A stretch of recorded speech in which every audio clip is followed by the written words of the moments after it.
Sir యువతల marketing నా 4 గోళ్ల మధ్యనే ఉంటావు, బయటకు వెళ్ళవా?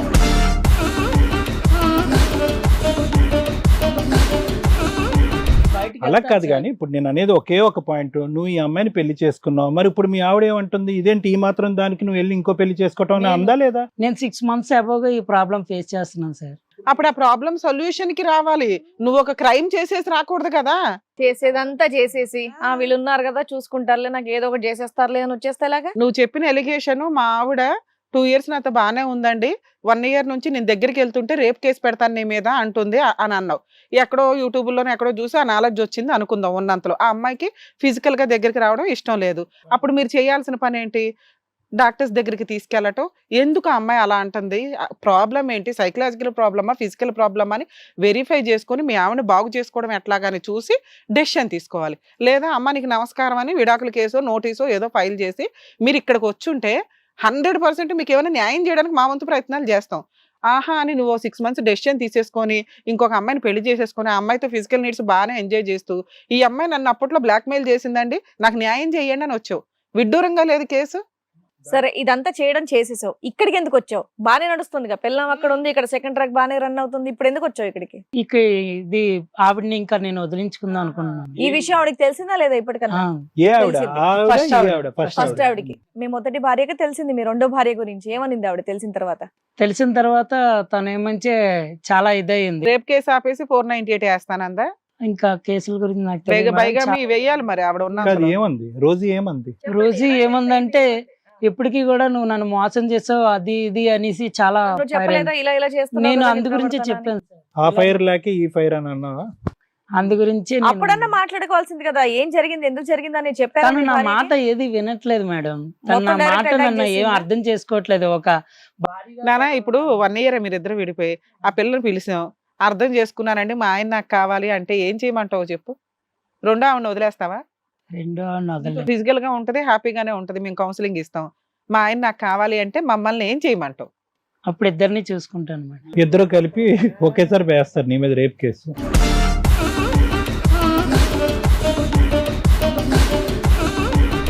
ఉమ్. రెండో ఆవిడని నేను వదలలేను మేడం. రెండో ఆవిడని వదలలేవు, ఫస్ట్ ఆవిడని వదిలేస్తావా? ఫస్ట్ ఆవిడని నువ్వు వదిలేస్తాను. కావాలి అని చెప్పినా వదిలేస్తావా? వదిలేస్తాను ఓకే. మేడం. ఎందుకంటే ఎందుకంటే నేను నువ్వు 1 year సఫర్ అయ్యావు కాబట్టి. సఫర్ అయ్యాను చాలా.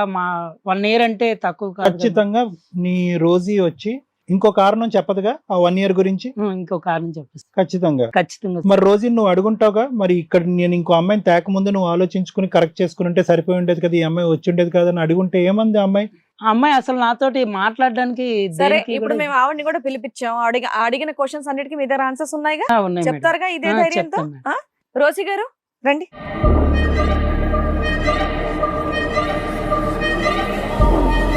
నమస్తే అమ్మా. సార్ మేడం, రాము గారి మొదటి భార్య రోజీ గారు. రోజీ గారు, మీ వారు వచ్చి ఇక్కడ మీ మీద బోల్డెన్ ఎలిగేషన్స్ చెప్తున్నారు. 2 ఏళ్ళు మేము చక్కగా హ్యాపీగా ఉన్నాం, 1 year నుంచి నా దగ్గర రానివ్వట్లేదు, నన్ను ముట్టనివ్వట్లేదు అని చెప్పేసి పద్దాక అరుస్తున్నారంట, ఇంట్లో బాగా చూసుకోవట్లేదంట, లేదంటే రేప్ కేసు పెడతానని చెప్పేసి బెదిరిస్తున్నారంట. అవును మేడం, నేను రేప్ కేసు పెడతా అని చెప్పా. కానీ ఎందుకు పెడతానన్నా, అతను చేసే పని నాకు నచ్చక, అతను బిహేవియర్ నచ్చక నేను పెడతానని చెప్పా. ఏం నచ్చలే? First 2 years నచ్చిందిగా. ఫస్ట్ మాది ఇంటర్ కాస్ట్ మ్యారేజ్, ఓకే. పెళ్లి చేసుకున్నాం, లేచిపోయి పెళ్లి చేసుకున్నాం. తర్వాత మా ఫ్యామిలీ వాళ్ళు ఒప్పుకున్నారు, బాగానే ఉన్నాం 2 years. వాళ్ళ ఫ్యామిలీ కూడా ఒప్పుకున్నారు? వాళ్ళ ఫ్యామిలీ ఒప్పుకోలేదు, మా ఫ్యామిలీ ఒప్పుకున్నారు. 2 years దాకా బాగానే ఉన్నాం. అప్పటికి అతను చేసే పనికి నచ్చక కూడా నేను 2 years అనుభవించా. ఇక తర్వాతకి తను అసలు చెప్పాలంటే అతను ఒక సెక్స్ పిచ్చోడు. ఇంకా నీకు ఏవగింపు వచ్చింది, అసహ్యం వేస్తుంది అంటే 2 years ఎలా 2 ఉంది? years కూడా నేను అతనికి చెప్తానే ఉన్నా, కానీ అతను అసలు వినలేదు. ఓకే. నీ ఫీలింగ్స్ కి అసలు ఎప్పుడు ఇంపార్టెన్స్ ఇచ్చేవాడు కాదు, వెక్స్ అయిపోయావు నువ్వు. ఇంకోటి జాబ్ చేయమన్నా జాబ్ లేదు, ఏం లేదు. ఇల్లు ఎలా గడిచేది మరి? నేనే చూసుకోవాలి మేడం. ఓ, మీరు జాబ్ చేస్తారు, ఇల్లు మీరు మెయింటైన్ చేస్తున్నారు, ఆయన వచ్చి ఓన్లీ పడుకుంటాడు నీ పక్కన. ప్రేమించుకున్నప్పుడు మాత్రం చేసేవాడమ్మా? అప్పుడు చేసేవాడు సార్. ప్రేమించిన తర్వాత ఫుల్ టైం సెక్స్ జాబే కానీ మిగతా అన్ని పనులు వదిలేసాడు? ఏం లేదు సార్, నాకు ఎప్పుడు రిలీఫ్ ఉండేదంటే ఓన్లీ నీ పీరియడ్స్ లో ఉన్నప్పుడే. అయ్యో, 2 years అంతేనమ్మా? 2 పెళ్ళైన years కొత్తలో నుంచి. ఎక్కువ, తర్వాత తగ్గిందా? లేదు, కంటిన్యూగా ఉంది. కాకపోతే ఏంటంటే ఇక నా వల్ల తట్టుకోలేకపోయా, అందుకనే నేను పగలనక రాత్రనక ఇంకా అదే పని. నేను ముట్టుకుంటా, నేను కేసు పెడతాను చెప్పా. ఇంకా నీకు ఆ సబ్జెక్ట్ అంటే అసహ్యం కలిగింది. మీ ఇద్దరి మధ్యన పిల్లలు ఎవరు లేరుగా? అంటే ప్రెగ్నెంట్ అయింది సార్, కన్సీవ్ అయ్యా. కాకపోతే ఏంటంటే మీ సెటిల్ అయ్యాక పిల్లలు ఉంటే ప్లాన్ చేసుకుందాం అనేసి అబార్షన్ చేయించుకున్నా. మరి ఎప్పుడు థ్రెట్ చేయలేకపోయావమ్మా? ఒరే బాబు నువ్వు ఇలా కంటిన్యూ అవుతే కనుక నిన్ను కంప్లీట్ గా ఎండగట్టేస్తానంటే కనుక తగ్గుండేవాడేమోగా. నేను చెప్పా సార్, వినలేదు తను. అలా చేస్తే నాకు ఇంకొకళ్ళు పట్టుకున్నాడు వెళ్ళి. లవ్ మ్యారేజ్ కదా, నార్మల్ గా చెప్పాల్సింది, ఇలా నాకు ఇబ్బంది అవుతుంది అని లేదు చెప్పేసి అయినా మేడం, వినట్లేదా? అసలు వినట్లేదు. అతని కోసం నేను నా కడుపులో ఉన్న బేబీని కూడా అబార్షన్ చేయించుకున్నా అంటే అది అతనే అర్థం చేసుకోవాలా. అసలు ఏం లేదు, వినట్లేదు. జాబ్కి వెళ్ళన్నా వెళ్ళట్లేదు. 24 hours ఈ పనిలోనే ఉంటే ఇక మరి నాకు నా ప్రాబ్లమ్స్ నాకు ఉంటాయి కదా మేడం. ఇల్లు గడవాలన్నా గానీ జాబ్ నువ్వే చేసుకోవాలి, ఇల్లు నువ్వే శుభ్రం చేసుకోవాలి, వంట నువ్వే చేయాలి, ఎదురీని రాగానే రెడీ అయ్యి ఉండాలి.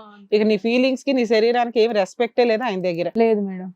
ఈ ఒక్క రీజన్ చెప్పేసి అరే నువ్వు ఇంత కక్కుర్తి పడితే నా బాడీ సహకరించదు అని అని ఆపేయొచ్చు కదా. లేదా పెద్ద మనుషుల పంచాయతీ ఒక అడ్వకేట్ దగ్గరకు ఎక్కడొక్కడికి వెళ్ళాలిగా, లేదా ఆయనకి అంత ఉన్నప్పుడు ఏ డాక్టర్ దగ్గరకు వెళ్ళాలి కదమ్మా. హైపర్ సెక్షువాలిటీ డిసార్డర్ అంటారు. నేను చెప్పా, కానీ తను అసలు అర్థం చేసుకోవాలి కదా మేడం. మన ఇంకోటి మాది ఇంటర్ కాస్ట్ మ్యారేజ్ కాబట్టి మా ఫ్యామిలీని ఒప్పుకున్నారు కాబట్టి అవతల ఎట్టెళ్ళినా కానీ ఇప్పుడు నన్నే అంటారు, నువ్వు వెళ్ళిపోయి పెళ్లి చేసుకున్నావు కదా, మీకు మేము ఎందుకు సపోర్ట్ మాట్లాడాలని మా వాళ్ళే అంటారు. నాకే ఎదురు తిరుగుతారు వాళ్ళు. అలాంటప్పుడు నా హస్బెండ్ అర్థం చేసుకోవాలి కదా నన్ను. రోజు ఒకే పాయింట్ అమ్మా, ప్రేమించుకున్నప్పుడు ఎంతకాలం ప్రేమించుకున్నారు మీరు? 3 years. ఆ 3 years ప్రేమాయణంలో ఇది ఉందా, ఫిజికల్ ఇంటిమసీ ఉందా? అప్పుడు నీకు అర్థం అయి ఉంటది ఇతనికి విపరీతమైన కోరికలు ఉన్నాయి, ఎక్కడ తగ్గడని, కాంప్రమైజ్ అవడని. అతను ఫస్ట్ నార్మల్ గా ఉండేవాడు, తర్వాతకి తెలిసింది ఇట్లా సంగతని. ఏది పెళ్లి అయిన తర్వాత? పెళ్ళైన ఇతను తర్వాత జాబులో అవకాశం రాక, లేదంటే జాబ్స్ చేయటం ఇష్టపడక, బద్దకస్తుడా? అంటే లేదంటే అతను జాబ్కి వెళ్ళే టైం ఈ టైంకి టైం వేస్ట్ అవుతుందనే ఆలోచన? అంటే మీ ఇద్దరం లవ్ చేసుకున్నప్పుడు పర్లేదు సార్, బానే ఉన్నాడు, నాతో బానే మాట్లాడిండు. పెళ్లి చేసుకున్న తర్వాతకి అతనికి సెక్స్ పిచ్చిందని తెలిసి ఆ తర్వాతకి దీనికే టైం ఇస్తాడు కానీ ఇంట్లో జాబ్కి ఇవ్వట్లేదు, ఇంట్లో నాకు హెల్ప్ చేయట్లేదు, ప్రతి విషయంలో కూడా నన్ను ఇగ్నోర్ చేసి మాట్లాడటం ఇట్లా. సో ఈ మొత్తం కార్యక్రమంలో నువ్వు బాధపడుతున్నా, నొప్పి కలిగినా, ఏడుస్తున్నా, పీరియడ్స్ టైం కాకుండా మిగతా అన్ని టైమ్స్ లో అదే పనిలో ఉండేవాడు. సార్ అందు గురించి నువ్వు ఇచ్చేసావు. ఎప్పుడు ఎక్స్పెక్ట్ చేసావమ్మా ఈ మహానుభావుడు బయటకు వెళ్ళి వేరే ఆడదాన్ని తీసుకొస్తాడు ఇప్పుడు ఆ కార్యక్రమం? అది నాకు ఫస్ట్ అతను చెప్పలేదు సార్. తర్వాతకి ఇట్లా అంటే నేను కేసు పెడితేనే బెదిరిస్తాను, ఎందుకంటే నా ప్రాబ్లమ్స్ నాకు ఉంటాయి మేడం. నువ్వు పెట్టవు కానీ అట్లీస్ట్ అట్లా అన్న అంటే కంట్రోల్ అవుతాడు అని అనుకున్నావు. ఓకే, అట్లా నేను బెదిరించా. తర్వాతకి ఒకరోజు చెప్పాడు ఎట్లా పెళ్లి చేసుకున్నా అది ఇది అంటే. అసలు బెదిరిస్తే బెదిరేడా? ఊరికనే యాక్టింగ్ బెదిరేడా? అమ్మో వద్దు కేసు పెట్టద్దు అని బెదిరేడా? అతనికి ఫస్ట్ ఆ 24 hours ఆ పనిలో ఉండాలి, నేను ఉన్నట్లే కాబట్టి ఇంకో దాన్ని చూసుకున్నాడు అంతే. Stop gap measure. అక్కడేం లవ్ స్టోరీ ఏం లేదంట. అనే కాకుండా డైరెక్ట్ పెళ్లి కూడా పెళ్లి చేసుకున్నాడు. కూడా చేసుకున్నాడు. ఇప్పుడు మీరేమనుకుంటున్నారు? మరి ఏం చేయమంటారు మేడం? ఉంటే నా భర్త నాతో ఉండవనండి మేడం, లేదంటే దాన్ని కూడా వదిలేదు. ఏది అలా ఉన్నా అతన్ని యాక్సెప్ట్ చేస్తావా? నేను చేస్తా మేడం, ఎందుకంటే పెళ్లి చేసుకున్నాగా మేడం. కానీ ఇక నుంచి నాతో మంచిగా ఉంటాడు అంటే ఉండమని చెప్పండి, లేదు అనుకుంటే నాకు కూడా డివోర్స్ ఇవ్వండి, నాకు ఏదైనా న్యాయం చేయండి. ఆ బుద్ధి తగ్గించడానికి ట్రీట్మెంట్ ఉంటుంది. ఒకప్పుడు ఆ ట్రీట్మెంట్ తీసుకునేటట్టయితే నువ్వు సర్వైవ్ అవ్వగలవు. లేదంటే మళ్ళీ అదే 2 years పాటు నరక్కోపం మళ్ళీ చంపుతాడు. ఏదో ఇంకో కత్తితో కర్రతో చంపక్కర్లేదు, ఆ విధంగా చంపేస్తాడు. అది విన్నారుగా మీ ఆవిడ వర్షన్. మేడం నేను 1 year ప్రాబ్లం ఫేస్ చేశాను మేడం.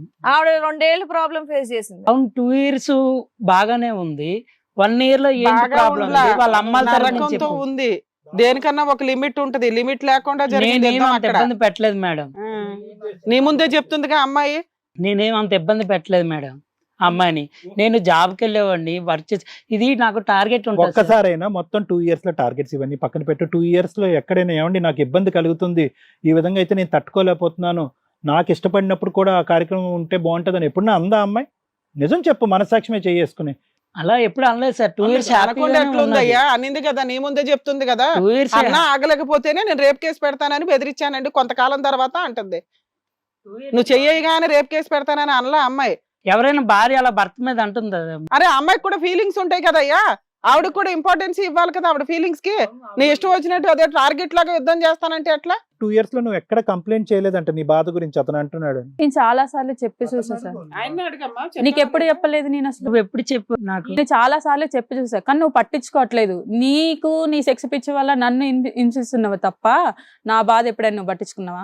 మీ అమ్మ నాన్న ఏం చెప్తున్నారో వాళ్ళ డైరెక్షన్ లో నువ్వు వెళ్ళడం మొదలు పెట్టావు. అమ్మ నాన్నతో వెళ్ళి ఇవన్నీ డిస్కషన్ పెడతారా? ఇది కాదు మేడం, ఇది కాదు మేడం. వాళ్ళ అమ్మ వాళ్ళ నాన్న ఏదో చెప్పారు, వాళ్ళ అమ్మ ఏదో చెప్పారు, వాళ్ళ అమ్మ ఏదో ఎప్పుడైతే మాట్లాడడం స్టార్ట్ చేశారో ఈ అమ్మాయికి కొంచెం సపోర్ట్ దొరికింది. ఈవిడ దూరం పెట్టడం స్టార్ట్ అయింది. ఎందుకంటే ఈయన పని చేయడు, పని పాట లేకుండా మామూలుగా రెగ్యులర్ అదే పని మీద ఉన్నాడు.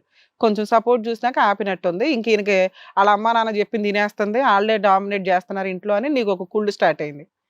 కుళ్ళుకి వెళ్ళి ఇంకో పని చేసుకుని నేను చాలా ప్రాబ్లమ్స్ ఫేస్ చేశాను మేడం. ఏం ప్రాబ్లం నువ్వు ఫేస్ చేసింది ఒకే ప్రాబ్లం. అందరినీ వదులుకొని వచ్చాను. మేడం ఒకవేళ నేను అర్థం చేసుకోలేదు, సరే ఆ పాయింట్ వదిలేయండి. నేను అర్థం చేసుకోలేదు, టార్చర్ పెడుతున్నా. ఈ 1 year గ్యాప్ లోనే ఇంకో దాన్ని పెళ్లి చేసుకున్న అవసరం ఏం లేదు. దాన్నే మేము సీరియస్ గా ఖండిస్తున్నాం. ఎప్పుడు సంతోషంగా ఉన్న సరే two years నేను ఇలా చూసుకోలేదని చెప్తున్నా కదా, నువ్వు ఎవరి దగ్గరకన్నా వెళ్ళి ఇట్లా నీ సిచ్యువేషన్ అని చెప్పాలి. అది నువ్వేం చెప్పుకోకుండా ఇంకో దాన్ని పెళ్లి చేసుకుంటే దాని అర్థం ఏంటి? ఎప్పుడు ఏవి ఉండదు. 2 years బాగుంది, అన్ని కరిపాడిని తెచ్చుకోవడం, అన్ని ఒక బ్యాచులర్ లైఫే. ఇప్పుడు చెప్తాను, ఎన్ని కేసులు అన్ని కేసులు నీ మీద పెడతా, ఏం చేసుకుంటే చేసుకోపో. కాదు, నువ్వు ఉద్యోగం ఎందుకు చేయట్లేదు అయ్యా? నేను చేస్తున్నాను సార్. ఉద్యోగం చేయకుండా ఫ్యామిలీ ఎలా వెళ్తుంది సార్ ముందుకి? నేనే రూమ్ రెంట్ కడుతున్నాను, నేనే మెయింటెనెన్స్, మన నా బండి బైక్ లేదు సార్, అవన్నీ ఉండవా సార్? ఎందుకు అబద్ధం చెప్తా సార్? Clear cut story. ఇవన్నీ ఎలా సార్? ఇవన్నీ ఎలాగవుతాయి సార్? నా మెయింటెనెన్స్ ఎలాగవుతుంది సార్? మీ ఇద్దరు ఇట్లా ఎవరో ఒకరు నిజం చెప్పాలి. మీరేమో పని చేస్తున్నా అంటున్నారు, ఆవిడేమో పని చేయట్లేదు అంటున్నారు. నాకు ఒక 2 months 3 months కి ఓ 2-3 నెలలకు ఒకసారి తెచ్చేది. 3 months కి వస్తుంది సార్ నాది. అదే అమ్మాయి చెప్పేది, పేరుకే పని లేదు, ఇన్కమ్ లేదు. పని అయితే ఏదో నామకే వాస్తే చేసుకుంటే వెళ్తున్నావు. ఆ ఇన్కమ్ చాలదు, ఆ పిల్ల ఏదో కష్టపడుతుంది. సరే, ఇప్పుడు జాబ్ చేస్తున్నావు లేదా అని ఆ అమ్మాయి దూరం అవ్వలేదు, నువ్వు పెళ్లి చేసుకోలేదు, కానీ ఇక్కడ నీ ఫ్రీక్వెన్సీ ఆ అమ్మాయి తట్టుకోలేకపోతుంది. అది ఇక్కడ సబ్జెక్టు. నువ్వు కావాలి అనేటటువంటిది, నువ్వు మళ్ళీ తన జీవితంలో ప్రవేశించాలి అంటే కనుక ఫస్ట్ ఆ ఇష్యూ నుంచి రెక్టిఫికేషన్ వస్తేనే ఆ అమ్మాయి నేను మళ్ళీ యాక్సెప్ట్ చేస్తుందంట. ఆ మహాతల్లిని వదిలేయాలి. ఇంకో మహాతల్లి ఎవరో ఉంది. నేనేం ఆ అమ్మాయిని ఇబ్బంది పెట్టలేదు సార్. నేను ప్రేమించి పెళ్లి చేసుకున్నాను ఆ అమ్మాయిని. ఎంతో ఆర్ట్ఫుల్ గా ఒకటి ఈ స్టేజ్ మీదకి వచ్చి అంత బహిరంగంగా ఒక ఆడపిల్ల ఈ సబ్జెక్ట్ చెప్తుంది అంటే కనుక ఆ అమ్మాయికి పూర్తి మార్కులు వేసి ఆ అమ్మాయి మాట నమ్మటం తప్ప ఇంకో దారి లేదు. నీ 2 years పాటు ఆ అమ్మాయి కంప్లైంట్ చేయకుండా భరించింది. అది భరించలేక నీ బాధ పడలేక ఆ తర్వాత నుంచి నిన్ను థ్రెట్ చేయడం మొదలు పెట్టింది. ఎందుకు ఇవన్నీ? ఆ అమ్మాయి అబద్ధం ఆడవలసినటువంటి ఒక్క కారణం చెప్పు. వాళ్ళ అమ్మ నాన్నలు చెప్తే ఇలా మాట్లాడుతున్నాను. మరి నేను అబద్ధం ఆడుతున్నాను సార్. మరి 2 years పాటు ఎప్పుడు ఆడవాళ్ళు చెప్పిన మగవాళ్ళు సొసైటీ ఎప్పుడు మగవాళ్ళకి రెస్పెక్ట్ ఇవ్వట్లేదు. వాళ్ళు చెప్పేది వినట్లేదు సార్. కనీసం మగాళ్ళకి మించిన మగాడు కానీ అక్కడ విపరీతమైన ఫ్రీక్వెన్సీ ఆ అమ్మాయికి తట్టుకోలేక ఆ ఫ్రీక్వెన్సీ అక్కడ చూపెడుతున్నావు. నీకు తగినటువంటి భార్య వచ్చిందని నువ్వు అనుకుంటున్నావు. ఒక్క మాట విను, ఆ అమ్మాయి ఈరోజు బాధపడుతుంది, కష్టపడుతుంది. ఆ అమ్మాయి ఇక్కడ కూర్చుని అబద్ధం ఆడవలసిన కారణం ఏంటి? సింపుల్గా ఒకే మాట అనొచ్చు, నా మొగుడు ఉద్యోగం చేయట్లేదు, నన్ను పోషించట్లేదు, అందుగురించి నేను అతన్ని శారీరకంగా కలవకుండా ఎండగడుతున్నానని చెప్పి ఆ మాటలు అబద్ధం ఆడవలసినటువంటి అవసరం ఏముంది ఒక ఆడపిల్లకి? ఇక్కడ కూర్చుని ఒక పబ్లిక్ ప్లేస్లోకి వచ్చి నా మొగుడు తట్టుకోలేనటువంటి పరిస్థితిలో పీరియడ్స్ తప్ప మిగతా అన్ని పరిస్థితుల్లో నన్ను ఇబ్బంది పెడుతున్నాడు అనే మాట సిగ్గు లేకుండా ఆ అమ్మాయి ఇక్కడికి వచ్చి చెప్పవలసినటువంటి అవసరం ఏముంది? ఏంటి సార్, నా భార్యతోటే ఉంటున్నాను కదా సార్. వేరే పక్కింటో అది భార్యకి నచ్చుతూ నీ భార్యతోనే ఉంటున్నావు. పక్కింటోడి భార్యతో ఉంటే తొక్కేస్తారు. కానీ ఇప్పుడు ఆ అమ్మాయి ఒకటి అంటుంది, ఇక్కడ నాకు బాధ కలుగుతుందని అంటుంది. ఆ బాధను ఎలా తీరుస్తావు? అప్పుడు నేను ఆవిడని అంత విపరీతంగా ఏం బాధపెట్టలేదు సార్. నేను కూడా ఒక మనిషినే. సరే నాన్న, ఈవిడ కూడా ఇంకొకరు పెళ్లి చేసుకుంటది, ఓకేనా? ఈవిడ కూడా ఇంకో పెళ్లి చేసుకుంటది. హిట్ టీవీ యాప్, ఇందులో short news, live news, entertainment shows, movies, digital magazines తో పాటు మీ జిల్లా వార్తలను కూడా ఫ్రీగా చూడొచ్చు. ఇంకెందుకు ఆలస్యం, వెంటనే హిట్ టీవీ యాప్ ని డౌన్లోడ్ చేసుకుని ఫ్రీగా ఎంటర్టైన్మెంట్ పొందండి. Hit TV app. Hit TV app. Please download hit TV app. Hit TV app ని ఫ్రీగా డౌన్లోడ్ చేసుకొని ఎంజాయ్ చేయండి. మీకు నచ్చిన ఎంటర్టైన్మెంట్ కోసం హిట్ టీవీ యాప్ ని ఫ్రీగా డౌన్లోడ్ చేసుకుని ఎంజాయ్ చేయండి. హిట్ టీవీ యాప్ ని డౌన్లోడ్ చేసుకుని ఆస్వాదించండి, ఆశీర్వదించండి. ఇంతమంది సెలబ్రిటీలు హిట్ టీవీ యాప్ ని డౌన్లోడ్ చేసుకోండి అని చెప్తున్నారంటే ఎంత మంచి యాప్ ఆలోచించండి.